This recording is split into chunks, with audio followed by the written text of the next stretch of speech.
Okay, I don't know why पर recording रुक गई थी.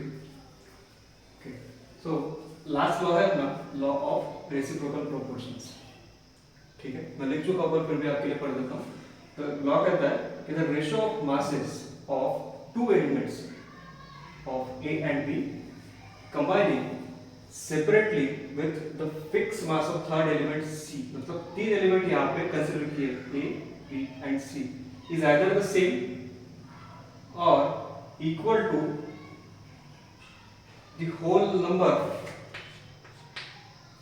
ratio of their masses with respect to C. है ना, वो तो बराबर होगा या C का जो मास है उसके रिस्पेक्ट में होल नंबर के रेशियो में रहेगा. किनका मास? A और B का. ठीक है, एग्जांपल देखते हैं. थोड़ा अटपटा सा लग सकता है, थोड़ा लंबा भी लग सकता है.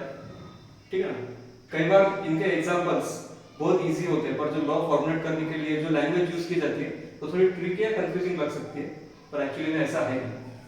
ठीक है, सो इसका एक एग्जांपल, इसी का एग्जांपल लेते हैं, है ना. तो मान के चलो मैं तीन एलिमेंट ले रहा हूँ. लॉ में भी तीन एलिमेंट की बात की है, मैं भी तीन एलिमेंट ले रहा हूँ. Carbon, hydrogen and oxygen. ठीक है, कार्बन, हाइड्रोजन एंड ऑक्सीजन. तो ये तीनों के बीच में कुछ कंपाउंड्स बन सकते हैं. ठीक है, CO के बीच में मैं ले रहा हूँ CO2, C एंड H के बीच में ले रहा हूँ CH4, and in between this I am considering H2O. Right, तीन कंपाउंड्स है, कौन से CH4, CO2 and H2O.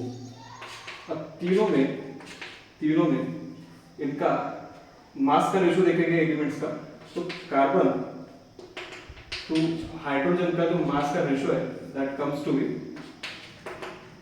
12:4 for this compound. इसमें कार्बन और ऑक्सीजन का जो रेशियो है CO2 के लिए that comes to be 12:32. Right, और H2O में आता है hydrogen to oxygen, it comes to be 2:16. Right, ठीक. अब ध्यान से अगर देखोगे तो ये दो कंपाउंड को देखो, ये कंपाउंड में जो कार्बन का मास है, दोनों कंपाउंड में कैसा है? फिक्स है. तो डेफिनेशन के हिसाब से, और बाकी जो रिमेनिंग टू है हाइड्रोजन ऑक्सीजन उनका फिक्स नहीं. तो डेफिनेशन के हिसाब से जो फिक्स मास की बात की थी हमने for element, that is nothing but your carbon, जिसका मास कैसा है? फिक्स है. तो रिमेनिंग दो जो एलिमेंट बचे हाइड्रोजन ऑक्सीजन, जो क्या करेंगे? सेपरेटली कंबाइन होंगे और कंपाउंड बनाएंगे.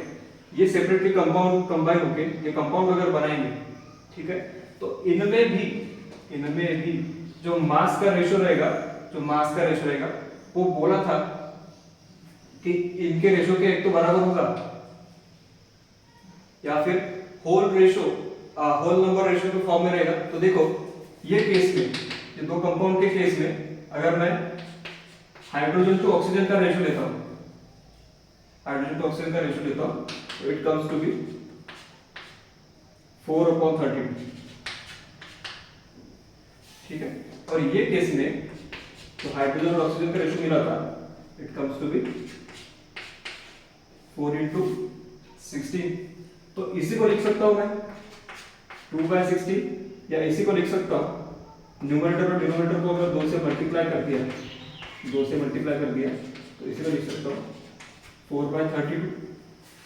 अरे ये तो आपका लॉ है ना, एक का मास फिक्स है, रिमेनिंग दो का जो रेशियो रहेगा वो उसी के बराबर रहेगा. जब वो इंडिपेंडेंटली कंपाउंड बनेगा तो उसमें जितना मास का रेशियो, दो एलिमेंट इंडिपेंडेंटली कंबाइन होके जितना मास का ratio, that is equal to इनका रेशियो अलग अलग कंपाउंड्स में, है ना. तो इस तरीके से है, देख सकते हो. So this is the last law. थोड़ा अटपटा सा लग सकता है पर एक्चुअली है नहीं. एक ही बोला था मास फिक्स है, तो बाकी दो का रेशियो जो रहेगा एक तो सेम रहेगा या होल नंबर रेशियो के फॉर्म में रहेगा, बस इतने. बाकी इसमें कुछ दिक्कत वाली बात है नहीं. So this was the last law. ठीक है, इसके बाद जो पढ़ेंगे स्टोइकियोमेट्री, तो उसमें जो एग्जांपल्स आएंगे तो इसमें आपका लगभग सभी जो लॉस हमने पढ़े उनका क्या रिवीजन हो जाएगा। ठीक है, काफी लंबा टॉपिक है, बहुत सी चीजें आती है।